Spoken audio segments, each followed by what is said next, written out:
Pemirsa, sebuah truk poso yang mengangkut makanan ringan tiba-tiba terguling di kilometer 23 Jalan Nasional jurusan Gilimanuk, Denpasar, tepatnya di jembatan Yehnu Penyalin Kerambitan, Tabanan. Truk mengalami kecelakaan diduga rem tidak berfungsi saat menelusuri jalan turunan.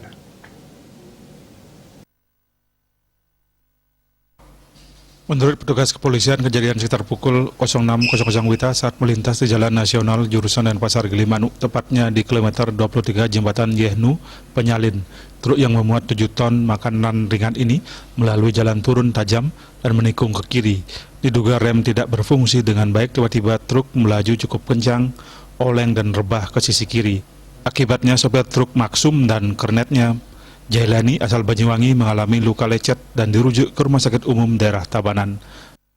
Tepat saat ini di TKP di Jembatan Yehnu Penyalin, Tabanan, Bali. Ini seperti yang terlihat saat ini, jadi satu kendaraan truk poso mengalami out of control sehingga rebah ke sebelah utara, sebelah kiri dari jalur Gilimanuk mengarah Denpasar. Namun saat ini sudah dilakukan evakuasi barang dengan kendaraan pengganti arus lalu lintas, baik yang datang dari arah Gilimanuk mengarah Denpasar ataupun dari Denpasar mengarah Gilimanuk masih tetap terkendali, aman dan lancar.